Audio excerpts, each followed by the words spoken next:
What up, y'all? DCFAYGOGUY. I decided to go ahead and drop a review for the 20th anniversary edition of The Great Milenko. When the 20th anniversary edition of Riddlebox came out, I did an unboxing like I did for this, and then I did a review for the Riddlebox Oddities, which was the bonus disc that came with the 20th anniversary Riddlebox. And initially I was going to follow that same path and do just a review for the bonus spells disc that came in this. But the one thing I didn't do with the 20th anniversary Riddlebox was discuss the remastering.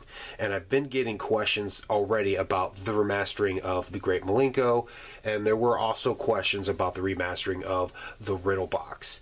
Which, with the Riddlebox, I pretty much felt like I didn't care for the remastering simply because the sound of Riddlebox that I liked and was more accustomed to was that classic, I guess you would say, gritty sound of the original Riddlebox.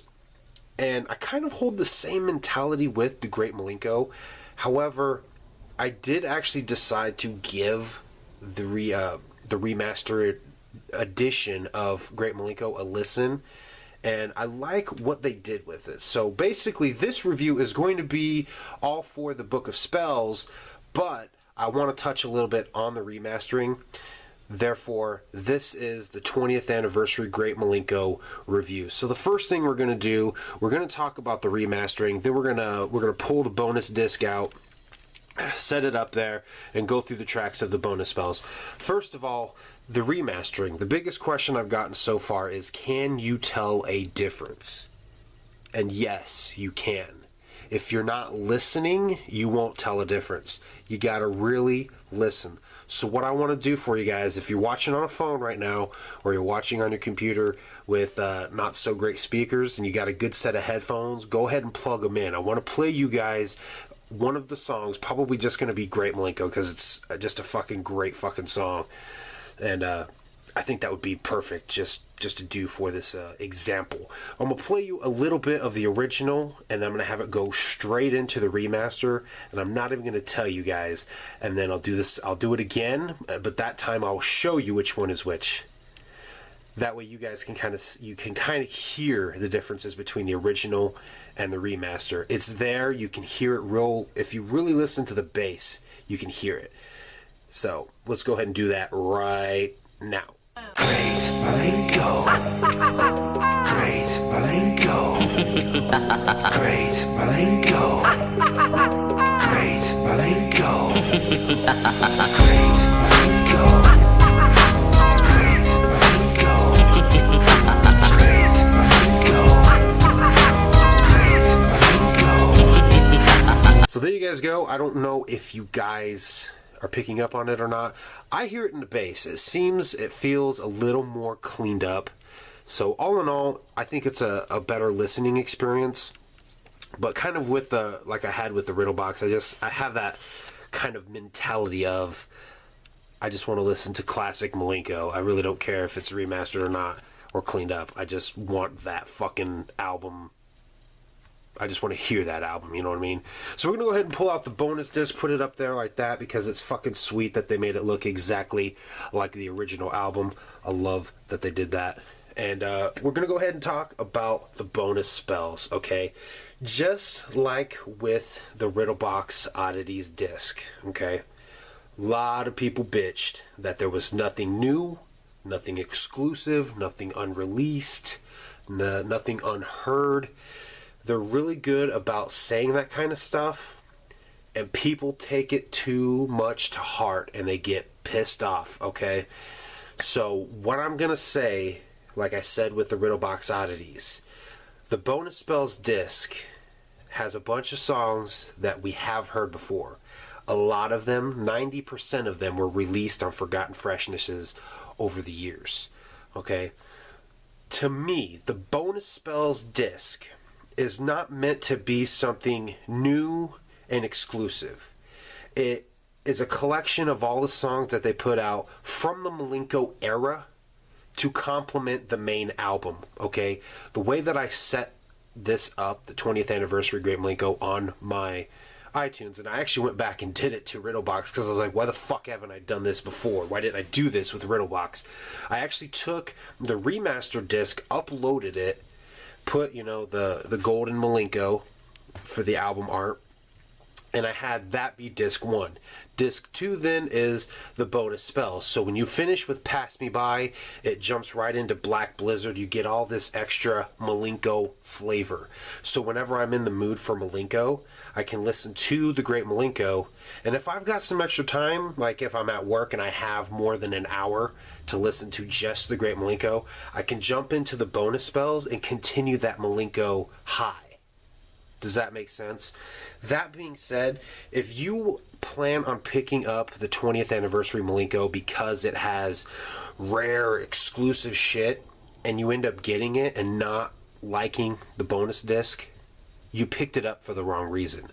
The Great Milenko 20th anniversary edition is meant to be what I would say a collector's piece, to pay homage to the Great Milenko for 20 fucking years of being in existence.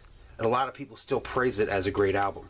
It's meant to pay that tribute to that album. It's meant to be a collector's piece. You should not be getting it for any other reason than that.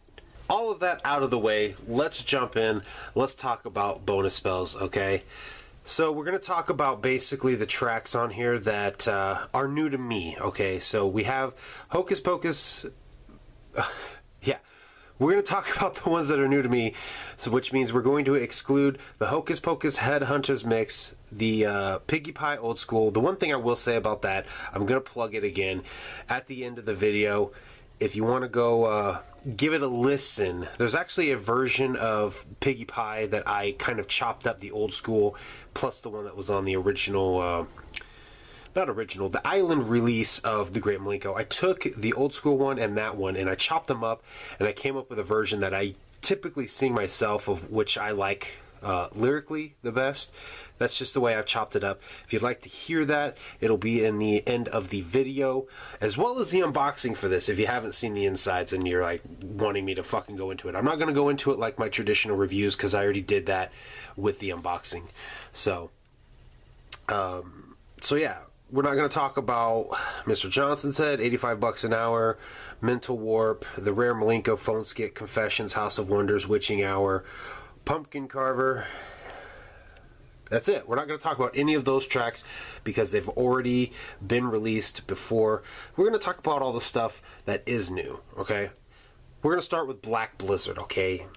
It is new, but it's not new. It was actually, they put it on the incredible collectible collection that they released at the Gathering this year, but it is a little different. The one that they put on that CD that they released at the Gathering feels more so like a rough draft. This one has some there's some tweaks that have been done to the production. It's almost like it was remastered. The chorus was switched up a tiny little bit instead of that obnoxious Black Blizzard. It's been tuned to be not so, in your face. So I do like that. I do like this version a hell of a lot better. The What is a Juggalo alternate mix, honestly, I didn't really care for it. There's parts in the song that, I like the song, but then you get to parts where you just randomly hear like Violent J, what is a juggalo? I don't know, but I'm down with the clown and I'm down for life, yo. Like you clearly hear him just say that randomly in the middle of verses. And it fucks with me because I want to pay attention to what he's saying while also jamming the song. So I definitely didn't really care for that at all. Now, the Boogie Woogie Woo Ned and Game mashup, again, didn't really care for it. The problem I had with that is you had Boogie Woogie Woo start, it stops mid verse, and you jump into the Ned Game. It switched up way too fucking much. Here I am like getting into Boogie Woogie Woo, and we just completely switch songs. We get into Ned Game. Then it turns on, it comes back to Boogie Woogie Woo. It fucked with me. I ended up skipping it because at that point I was kind of pissed because it's like I'm getting into the song. It would be like being in the car riding. Fucking Boogie Woogie Woo's playing. Megs reaches over, hits the skip button, and we jump into the Ned game. Like, what the fuck just happened? Alright, whatever. I guess we'll listen to the Ned game now. The Ned game starts to play.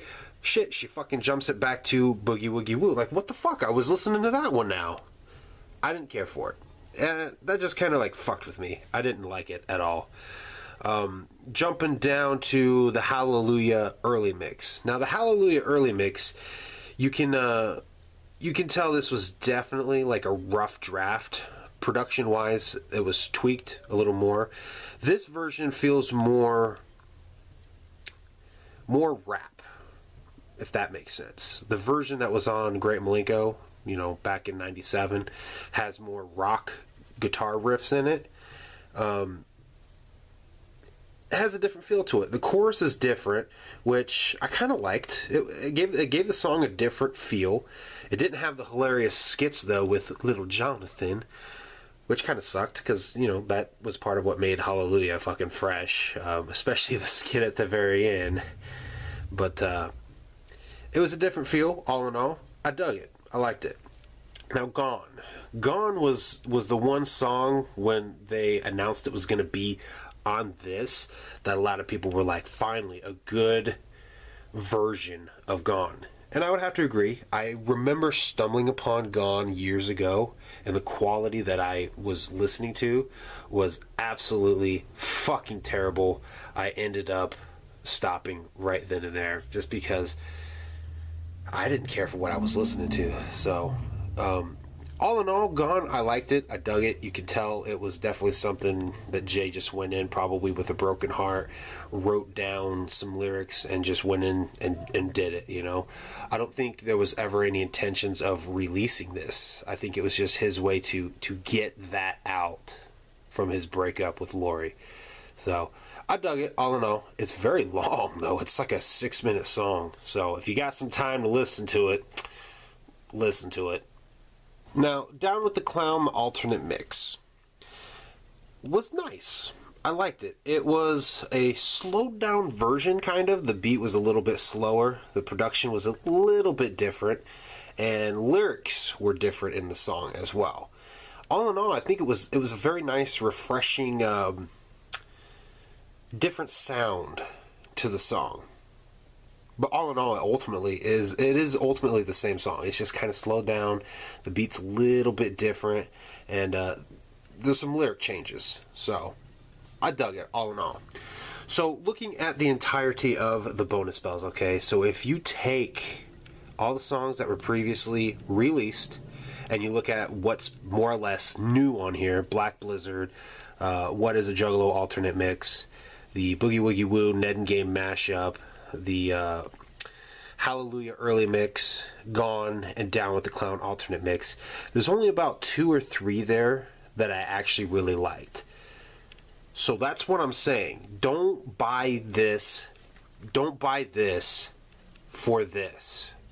Because this right here, this is just, a full disc of Milenko nostalgia and Milenko flavor to continue the Milenko flavor. So, that's what I'm saying. Don't pick it up for the wrong reasons. If you're buying this for a collective piece, if you're buying it for the Milenko flavor in its, for all the Milenko flavor that comes with it, you're buying it for the right reasons. But if you're buying it for this bonus disc because of what's on this bonus disc, you're most likely going to be disappointed. But anyway, I hope that this review helps some people out. I know a few people asked me about the remastering. Like I said, I think the remastering was done well. The packaging is done great. Like I said, if you haven't, I don't think I said it. Did I? This has been a long video. If I didn't say it, I'm going to say it now. If I did say it, then I'm going to say it again. If you haven't seen the unboxing of this, I will leave a video in the end screen so you can go see the unboxing of this where I go through everything. I'm not going to do that in my review because I did that in my unboxing, which I normally don't do in my unboxings. Therefore, this is the review of the audio part. And that is my review of the bonus spells. That's what I think about the remastering. The remastering, I don't really care if it gets remastered, but they did well with it. It feels cleaned up. Some of the songs actually feel a little louder, I guess you could say. All in all, it's all something good to do for a great album. They want it to be a masterpiece, and it is a masterpiece. So there you guys go. That is my review of the actual audio of the 20th anniversary Great Milenko special anniversary edition. Thanks for watching, y'all.